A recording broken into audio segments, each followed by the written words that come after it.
नमस्ते दोस्तों। आज हम बात करेंगे चंद्रमा के बारे में। चंद्रमा आपके नवमांश के 12 हाउसेज में कैसे रिजल्ट देगा उसके बारे में बात करेंगे। और चंद्रमा जो है बहुत इम्पोर्टेंट होता है, क्योंकि चंद्रमा जो है आपके फीलिंग्स को दर्शाता है, आपके इमोशंस को दर्शाता है। चंद्रमा आपके मन का कारक होता है। और चंद्रमा अगर आपका स्ट्रांग है तो लाइफ में कैसी भी सिचुएशन आ जाए, आप उस सिचुएशन को अच्छी तरीके से हैंडल कर पाएंगे, उस सिचुएशन के अच्छे तरीके से उबार पाएंगे। लेकिन अगर आपका चंद्रमा जो है वो वीक है तो छोटी छोटी प्रॉब्लम जो है इंसान बहुत बड़ी बना लेता है। कई बार प्रॉब्लम्स होती भी नहीं है, लेकिन इंसान जो है उसको बहुत बड़ी बना लेता है। छोटी छोटी प्रॉब्लम्स में जो है वो डिप्रेशन में चला जाता है, एंग्जाइटी में चला जाता है। अगर आपका चंद्रमा वीक हो तो ओवरऑल जो है चंद्रमा जो है स्ट्रांग होना, अच्छे अवस्था में होना बहुत इंपॉर्टेंट है। लाइफ में जो आपका माइंड सेट पॉजिटिव होना बहुत इंपॉर्टेंट है। अगर आपकी कुंडली में कितने भी अच्छे योग हो, लेकिन अगर आपका मन खराब है, अगर माइंड सेट उतना स्ट्रांग नहीं है तो आप अच्छे तरीके से परफॉर्म नहीं कर पाएंगे। तो आपका मन का स्टेबल होना, स्ट्रांग होना बहुत इंपॉर्टेंट है। और मन का जो कारक होता है वो चंद्रमा है। और चंद्रमा को अगर आपको मजबूत बनाते हैं तो बहुत बेसिक रेमेडीज है कि आप मेडिटेशन करें, आप शिवलिंग के ऊपर जल या अभिषेक कर सकते हैं। या फिर आप, चंद्रमा जो है साक्षात आपकी माँ को रिप्रेजेंट करता है, तो आप अपने माँ के पैर भी छू सकते हैं, उसमें भी जो है चंद्रमा आपका स्ट्रांग हो जाएगा। तो आप जानते हैं कि चंद्रमा आपके नवमांश में 12 हाउसेस में होता है, तो कैसे रिजल्ट देता है। सबसे पहले बात करते हैं आपके फर्स्ट हाउस के बारे में।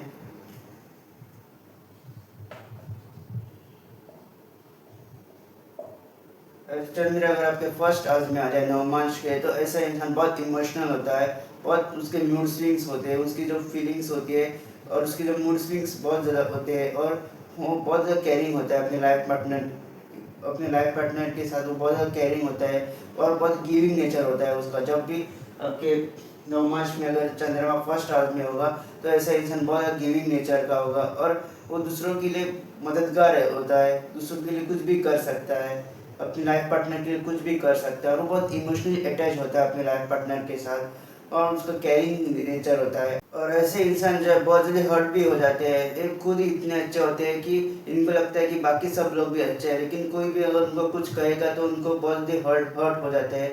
और अगर ये मेलिफिक में हो अगर चंद्रमा, तो ऐसे इंसान बहुत सेल्फ डाउटिंग भी हो सकता है, अपने बारे में बहुत सेल्फ डाउट होगा उसको, उतना कॉन्फिडेंस नहीं होगा अपने आप पर। लेकिन ओवरऑल जो है नवमांश में अगर D9 में अगर आपके चंद्रमा आपका फर्स्ट हाउस में है, तो ऐसे इंसान बहुत केयरिंग होता है अपने लाइफ पार्टनर के साथ, और उसका बहुत गिविंग नेचर होता है। बिना एक्सपेक्टेशन के साथ वो दूसरे के लिए कुछ करना चाहता है, अपने लाइफ पार्टनर के लिए कुछ करना चाहता है, बहुत ज़्यादा केयरिंग होता है उसका नेचर। अब बात करते हैं आपके सेकेंड हाउस के बारे में।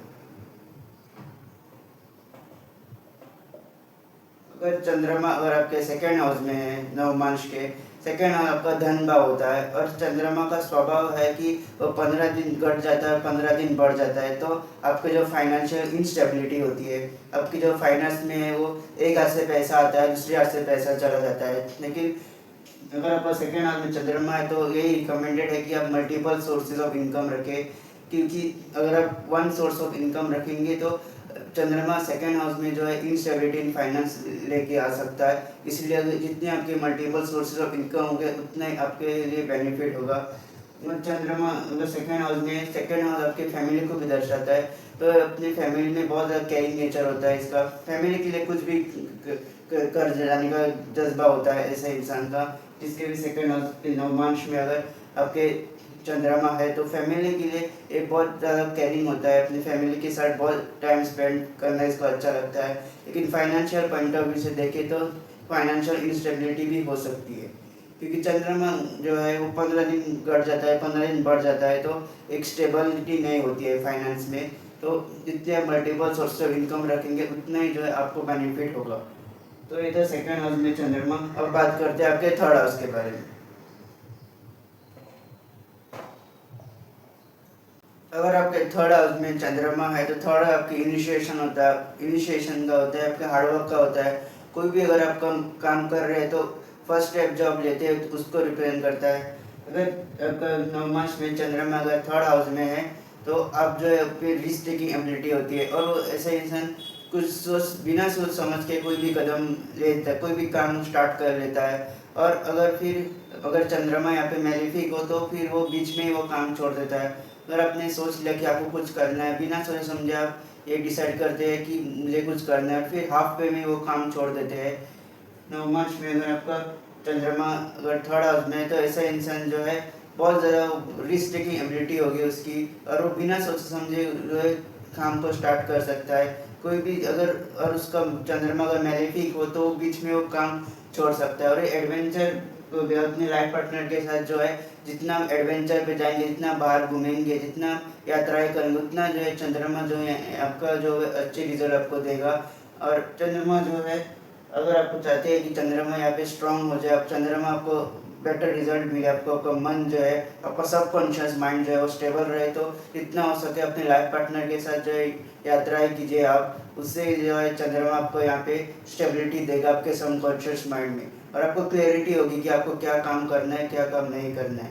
क्योंकि चंद्रमा यहाँ पे आपको कन्फ्यूजन भी दे सकता है, तो ये भी रिकमेंडेड है कि आप मेडिटेशन करें। अब शिवलिंग के ऊपर आप जल या फिर दूध से आप अभिषेक कर सकते हैं, ताकि आपको क्लैरिटी मिल जाए अपने माइंड से कि क्या चीज़ें आपको करनी है और क्या चीज़ें आपको नहीं करनी है। और कोई भी काम अगर आप स्टार्ट करते हैं तो सोच समझ के कीजिए और उसको कंप्लीट कीजिए, बीच में आप उसको मत छोड़िएगा अगर आपका ये प्लेसमेंट है।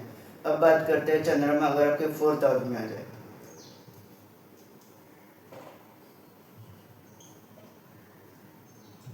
चंद्रमा चंद्रमा अगर आपके फोर्थ हाउस में आ जाता है तो ऐसा इंसान बहुत भावुक होता है, बहुत इमोशनल उसका नेचर होता है। और इमोशनलिटी में बहुत बार ऐसा होता है कि वो बहुत स्ट्रेस में आ जाता है। देखा है कि मैरिज के बाद जो है आप बहुत ज़्यादा इमोशनल, आपको मैरिज पे आप स्ट्रेस लेते हैं। और अगर आप स्टेबल है तो बहुत अच्छी बात है, अगर आपकी लाइफ में इंस्टेबिलिटी है तो उसी चीज़ के बारे में बहुत बार सोचेंगे। Too much of analysis leads to paralysis. तो बहुत अगर एक ही चीज़ के बारे में बहुत कुछ सोचते हैं, फिर आपका दिमाग जो है जो काम करना बंद कर देता है, आप कुछ भी उल्टा सीधा सोचने लगते हैं। तो इसलिए बहुत इंपॉर्टेंट है, अगर आपको फोर्थ हाउस में चंद्रमा जो है वो आपके लाइफ पार्टनर के साथ आप इश्यूज भी कर सकता है। आप जो है बहुत कुछ सोचते हैं एक ही चीज़ के बारे में, बहुत ज़्यादा इमोशनल होता है ऐसे इंसान जब भी चंद्रमा आपके फोर्थ हाउस में होता है। तो ये बहुत इंपॉर्टेंट है कि आपका जो लाइफ पार्टनर है वो थोड़ा मैच्योर हो, वो थोड़ा अंडरस्टैंडिंग हो और वो आपको समझे, आपके इमोशंस को समझे। तो चंद्रमा यहाँ पे आपके मन में इंस्टेबिलिटी ला सकता है। जब आप इंस्टेबल हो जाते हो अपने मन में, आप अनस्टेबिलिटी आती है आपके मन में, तो आप फ्रस्ट्रेशन में आ सकते हो और अपना फ्रस्ट्रेशन जो है अपनी लाइफ पार्टनर पे निकाल सकते हो। इसलिए यहाँ पे बहुत इंपॉर्टेंट चीज़ है कि आप एक्सेप्ट करो, जैसी भी सिचुएशन है उस सिचुएशन को एक्सेप्ट करो, और ज़्यादा सोचो मत किसी भी चीज़ के बारे में, किसी भी पर्टिकुलर थिंग के बारे में इतना ज़्यादा मत सोचो, ताकि जो है आपका मन भी खुश रहे, और आप जो है आपके आपके लाइफ पार्टनर है या फिर फैमिली है उसको भी आप जो है आपका फ्रस्ट्रेशन, अपना फ्रस्ट्रेशन उन पर ना निकालें। अब बात करते हैं आपके फिफ्थ हाउस के बारे में।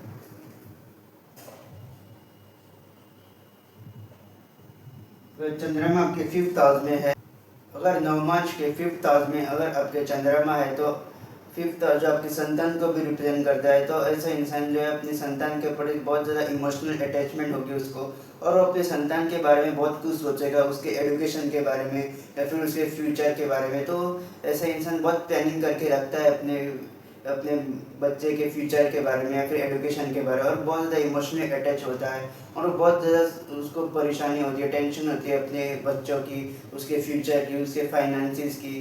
तो फिफ्थ हाउस में अगर चंद्रमा होता है, या मैन हो या वुमन हो, किसी में भी चार्ट में अगर नवमांश में अगर फिफ्थ हाउस में चंद्रमा है, तो ऐसा इंसान अपने संतान के प्रति बहुत सोचेगा, उसके प्रति, उसके फाइनेंस या फिर उसके फ्यूचर के बारे में, या फिर उसके एजुकेशन के बारे में, या फिर उसके मैरिज के बारे में। तो हर किसी स्टेजेस जो होती है हमारी लाइफ की, तो हर उस स्टेजेस के बारे में जो ऐसा इंसान बहुत कुछ सोचता है, बहुत ज़्यादा इमोशनली कनेक्ट होता है ऐसा इंसान अपने बच्चे के प्रति।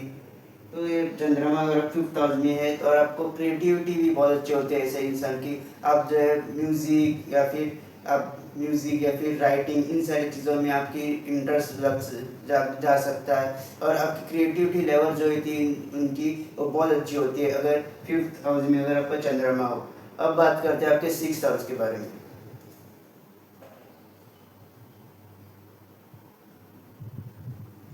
चंद्रमा अगर आपके सिक्स हाउस में आ जाए तो सिक्स हाउस जैसे कि होता है कि आपके ऑब्स्टेकल्स का होता है, आपके डेली रूटीन का होता है, रोग ऋण शत्रु का होता है। तो यहाँ पे आपको बहुत ज़्यादा स्ट्रेस आ सकता है, आपके प्रोफेशनल लाइफ में या फिर आपके मैरिज में भी आपको बहुत ज़्यादा स्ट्रेस आ सकता है। यहाँ पे बहुत इंपॉर्टेंट है कि आपकी लाइफ पार्टनर जो है बहुत अंडरस्टैंडिंग हो, बहुत मैच्योर हो और आपको जो है समझे, क्योंकि आपके जो माइंड है वो बहुत चंद्र 6th हाउस में आपको बहुत ज़्यादा स्ट्रेस दे सकता है। प्रॉब्लम्स होगी भी नहीं, आप खुद ही उस प्रॉब्लम को क्रिएट करोगे। छोटी छोटी बातों पे जो ऐसा इंसान बहुत ज़्यादा स्ट्रेसफुल फील करता है। कोई भी बहुत ज़्यादा फियर होता है उसके अंदर, बहुत ज़्यादा डर होता है कोई भी काम को करने के लिए, कोई भी काम स्टार्ट करने के लिए बहुत ज़्यादा उसके अंदर जो है वो फियर होता है, बहुत ज़्यादा डर लगता है उसको कोई भी काम स्टार्ट करने के लिए। और यहाँ पे आपको स्ट्रेस आ सकता है छोटी छोटी बातों पे जो है, ऐसे इंसान बहुत ज़्यादा स्ट्रेस ले लेता है। तो ये बहुत इंपॉर्टेंट है कि आप जो है और आपकी मैरिज लाइफ में भी मिसअंडरस्टैंडिंग आ सकती है। आप जो है इनसिक्योर हो सकते हो अपने लाइफ पार्टनर से, डाउटफुल हो सकते हो। लेकिन ये बहुत इंपॉर्टेंट कि आपकी लाइफ पार्टनर जो है मैच्योर हो, आपको समझे। और अगर आपको 6 साल में चंद्रमा है तो ये बहुत इंपॉर्टेंट है कि आप मेडिटेशन करें। आप जो है शिवलिंग के ऊपर आप जल या दूध से अभिषेक करें ताकि आपका मन जो है वो स्थिर रहे और आप जो है आपके मन जो है आपका स्टेबल रहे। मन की स्थिरता जो होती है बहुत इंपॉर्टेंट होती है। तो अगर आपको 6 हाउस में चंद्रमा है और हेल्थ इश्यूज को भी दर्शाता है, आपके ब्रेन रिलेटेड हेल्थ इश्यूज, तो ये बहुत इंपॉर्टेंट है कि आप जो है मेडिटेशन करें, आपका मन स्थिर करें और शिवलिंग के ऊपर भी आप दूध या जल से अभिषेक कर सकते हैं। तो ये था 6 हाउस में चंद्रमा। अब बात करते हैं आपके 7th हाउस के बारे में। चंद्रमा अगर आपके 7th हाउस में नवमांश के, तो ऐसा इंसान बहुत केयरिंग होता है, उसको अपने लाइफ पार्टनर के साथ बहुत केयरिंग वे में बिहेव करता है और अपने लाइफ पार्टनर की छोटी मोटी ज़रूरत का ख्याल रखता है और बहुत इमोशनली कनेक्ट होता है। और आफ्टर मैरिज जो है इसी इंसान की पर्सनैलिटी जो है चेंज हो सकते हैं। शादी के पहले जो है इसकी बहुत वो अच्छा था, शादी के बाद और अच्छा हो सकता है। तो पॉजिटिव वे में जो है पर्सनैलिटी चेंज होते हैं ऐसे इंसान की जब भी नवमांश में 7th हाउस में चंद्रमा होता है। और ऐसा इंसान बहुत ज़्यादा केयरिंग नेचर का होता है, अपने लाइफ पार्टनर की हर छोटी मोटी चीज़ का ख्याल रखता है, उसकी ज़रूरत का ख्याल रखता है और बहुत ज़्यादा केयरिंग नेचर का ऐसा इंसान होता है। और ये बहुत अच्छा कॉम्बिनेशन है। अगर 7th हाउस में अगर नवमांश में अगर आपका चंद्रमा है तो ये दर्शाता है कि आप अपने लाइफ पार्टनर को समझेंगे, उसकी हर चीज़ को आप समझेंगे, अपने एक मैच्योरिटी लेवल होगा कि जब भी नवमांश में आपके 7th हाउस में चंद्रमा होता है तो ऐसा इंसान बहुत कॉम्प्रोमाइज़ करना जानता है, अपनी लाइफ पार्टनर के नीड्स के अकॉर्डिंग वो कॉम्प्रोमाइज़ करना जानता है और बहुत जल्दी अडाप्ट हो जाता है अपने लाइफ पार्टनर के साथ। उसकी जो भी फ्लॉज है, जो भी कमियां है, खामियां है, तो उसको बहुत अच्छी तरह समझता है और उसका बहुत केयरिंग नेचर होता है अपने लाइफ पार्टनर के साथ। तो ये था नवमांश में जो चंद्र 7th हाउस में बहुत अच्छा प्लेसमेंट माना गया है। अब बात करते हैं 8th हाउस के बारे में।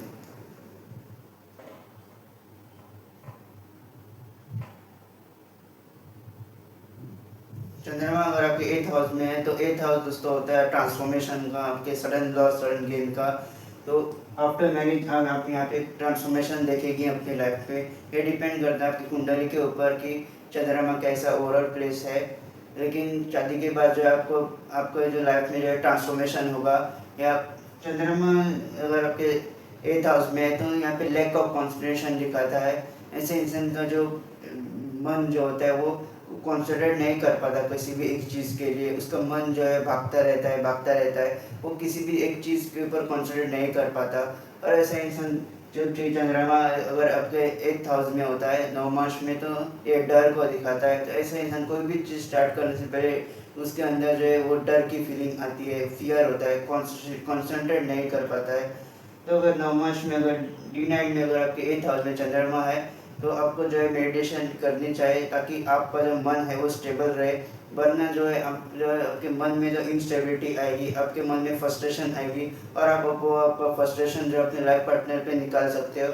तो ये बहुत इंपॉर्टेंट है कि आप मेडिटेशन करें, शिवलिंग के ऊपर आप अभिषेक या दूध से आप अभिषेक करें ताकि आपका मन जो है वो स्थिर रहे, ताकि जो आप जो है वो आपके मन जो है आपका जो स्थिर रहे और आप किसी और अपना जो फ्रस्ट्रेशन होता है वो किसी और पर ना निकाले। तो ये बहुत इंपॉर्टेंट है कि आप जो है आप शिवलिंग के ऊपर अभिषेक करें या फिर दूध या जल से आप अभिषेक कर सकते हैं या फिर आप मेडिटेशन कर सकते हैं अगर 8th हाउस में आपका चंद्रमा हो। और ये सडन गेन सडन लॉस को भी दर्शाता है।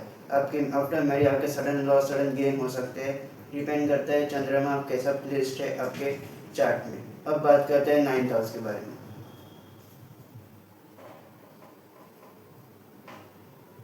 तो दोस्तों 9th हाउस होता है आपके भाग्य का, स्पिरिचुअलिटी का, धर्म का।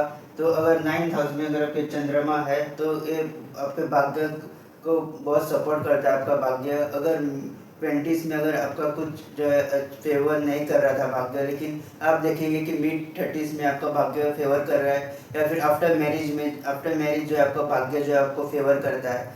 अगर 9th हाउस में अगर चंद्रमा है आपके D9 के, तो ये बहुत अच्छा फॉर्चून है, और आपको जो है कभी ना कभी लाइफ में जो है आपको जो है वो आपको भाग्य सपोर्ट करेगा। अगर चंद्र की महादशा आ जाए, महादशा भी ना मिले, अगर अंतरदशा या प्रत्यंतर दशा में भी अगर चंद्रमा आ जाए, तो चंद्रमा आपको जो है यहाँ पे सपोर्ट कर सकता है।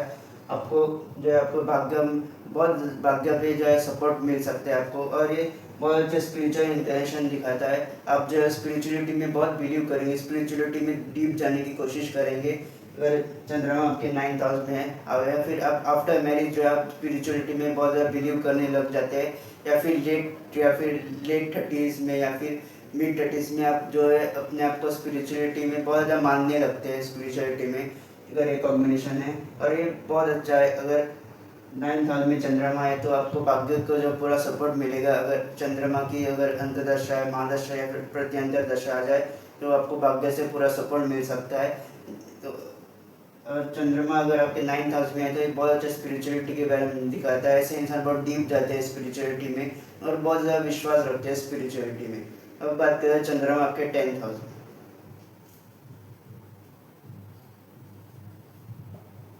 अगर नवमांश में चंद्रमा आपके 10th हाउस में है, तो आपके जो आफ्टर मैरिज या फिर लेट 30s में आपकी करियर में ग्रोथ हो सकती है, और आपको करियर में स्टेबिलिटी आ सकती है। लेकिन अगर ये चंद्रमा मैलेफिक है तो आपका जो मन है वो एक काम पे नहीं लगेगा। आप जो है बार बार अपने प्रोफेशन जो है वो चेंज कर सकते हैं। आपका जो मन है वो एक ही काम पे नहीं टिकेगा। आपको आज आपको ये करना है, कल जो है आपको कुछ और करना है, ऐसा हो सकता है। और आपको जो है देखेंगे कि अपना प्रोफेशन जो है बार बार बदलते हैं। और अगर आपके नवमंश में अगर आपके D9 में चंद्रमा 10th हाउस में है, तो आप देखेंगे कि आप जो है आपके मन में ये होगा कि आप दूसरों की मदद करें। हो सकता है कि 20s के एज में आपको नहीं उतना, आप लेजी थे, लेकिन आप देखेंगे कि आफ्टर मैरिज या फिर लेट 30s में जो है आपके अंदर इच्छा आई है कि आप दूसरों की मदद करें, और दूसरों की मदद करने पे इनको खुशी मिलती है। लेकिन इनका मन का स्थिर रहना बहुत इंपॉर्टेंट है। अगर आपका मन स्थिर नहीं तो यहाँ पे जो है इंसान जो है अपना प्रोफेशन जो है बार बार बदल सकता है। एक ही प्रोफेशन में इनका मन नहीं लगता, एक ही जॉब में जो है इनका मन नहीं लगता। अगर चंद्रमा आपके 10th हाउस में, लेकिन ओवरऑल जो है बहुत अच्छा है। अगर आपके करियर में आपको ग्रोथ मिलेगी, दिखेगी। कोई भी अगर प्रोफेशन आप कर रहे हो तो उसमें जो आपको स्लोली आप देखेंगे कि आपकी जो है ग्रोथ हो रही है। आप स्लोली जो है आप जो है स्टेबल हो रहे हैं, और आपके अंदर वो इच्छा होगी कि आप दूसरों की मदद करो। जितना आप दूसरों की मदद करोगे उतना ही जो है आपको खुशी मिलेगी, अगर 10th हाउस में आपके चंद्रमा है। अब बात करते हैं आपके 11th हाउस के बारे में। अगर चंद्रमा अगर आपके 11th हाउस में है, तो चंद्रमा 11th हाउस में क्या करता है, डिज़ायर्स को आपको बहुत ज़्यादा बढ़ा देता है। ऐसे इंसान की डिज़ायर्स जो है बहुत सारी होती है। और अगर D9 में अगर चंद्रमा है तो 20s में आपकी कोई डिज़ायर भी थी, तो हो सकता है कि आफ्टर मैरिज जो है आप जो है अपनी डिज़ायर्स जो है आपकी कंप्लीट हो। आप लाइफ पार्टनर के थ्रू जो है आपकी डिज़ायर्स जो है कंप्लीट हो सकते हैं। लेकिन चंद्रमा जब 11th हाउस में होते हैं तो ऐसे इंसान की एक्सपेक्टेशन भी बहुत होती है अपने लाइफ पार्टनर से। तो जब ऐसे इंसान की एक्सपेक्टेशन जो है वो खड़ी नहीं उतरता या उतर पाता है लाइफ पार्टनर, तो इसको बहुत बुरा लगता है। तो ये बहुत इंपॉर्टेंट कि आप ज़्यादा एक्सपेक्टेशन ना रखें, क्योंकि एक्सपेक्टेशन जब इंसान की पूरी नहीं होती है तो उसको जो है बुरा लगता है, फिर वो फ्रस्ट्रेट हो जाता है। तो जब चंद्रमा आपके 11th हाउस में होता है, तो ऐसे इंसान की एक्सपेक्टेशन भी बहुत बढ़ जाती है। बहुत ज़्यादा एक्सपेक्ट करने लगता है वो अपने लाइफ पार्टनर से। तो ये बहुत इंपॉर्टेंट है कि आप बहुत ज़्यादा एक्सपेक्ट ना करें, और यहाँ पे आपकी डिज़ायर्स जो है पूरी भी हो सकती है।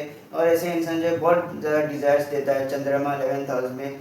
तो आपको जो है अपने मन को स्थिर रखने, और आपके डिज़ायर जो है उतनी ज़्यादा नहीं रखने, और एक्सपेक्टेशन भी आपको उतनी ज़्यादा नहीं रखने।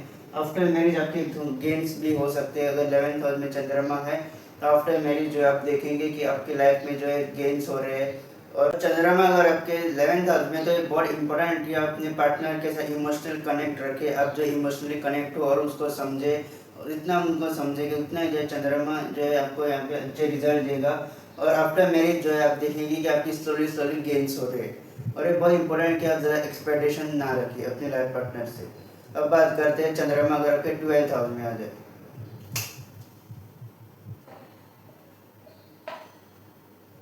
चंद्रमा अगर आपके 12th हाउस में आता है तो ऐसे इंसान की बहुत कुछ सोचता है ऐसा इंसान, और जब ऐसे वैसा नहीं होता है तो उसको जो है बुरा लगता है, उसको जो फ्रस्ट्रेशन में आ जाता है।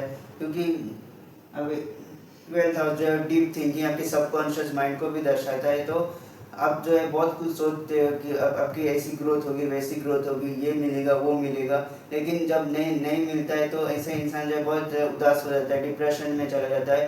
तो बहुत इंपॉर्टेंट है कि आप बहुत ज़्यादा ना सोचें, आप जो छोटे छोटे स्टेप्स ले और अपना काम करते रहिए। तो ये बहुत इंपॉर्टेंट है। आफ्टर मैरिज जो है आप विदेश में जा सकते हैं, या फिर आप जो है आफ्टर मैरिज जो है अपने घर से दूर जा सकते हैं। तो जब भी चंद्रमा आपके 12th हाउस में होता है तो आफ्टर मैरिज जो है आप विदेश में सेटल हो सकते हैं। चंद्रमा अगर आपके 12th हाउस में, तो ये बहुत इंपॉर्टेंट है कि अपना मन जो है स्टेबल रखे। और चंद्रमा जो है आपके मन को, आपके मन में उल्टे सीधे ख्याल भी आ सकते हैं, लेकिन आपको अपने मन को स्थिर रखना है और आपको जो है अच्छे कर्म ही करने हैं अगर चंद्रमा आपके 12th हाउस में है। और आफ्टर मैरिज जो है स्ट्रॉन्ग लोग है कि आप जो है आफ्टर मैरिज विदेश में भी सेटल हो सकते हैं, अगर बाकी सारी चीज़ें अगर आपके फेवर में आ जाए। तो ये था चंद्रमा आपके 12th हाउस में। तो ये था चंद्रमा का इम्पैक्ट आपके 12 हाउसेस में, नवमांश में। तो अगर आपको मेरा वीडियो पसंद आए तो इस वीडियो को लाइक कीजिएगा, मेरे चैनल को सब्सक्राइब जरूर कीजिएगा और बेल नोटिफिकेशन ज़रूर प्रेस कीजिएगा, ताकि जब भी मैं ऐसी वीडियो अपलोड करूँ आप लोगों को उसका नोटिफिकेशन मिल जाए। जल्दी मिलेंगे एक नई वीडियो के साथ।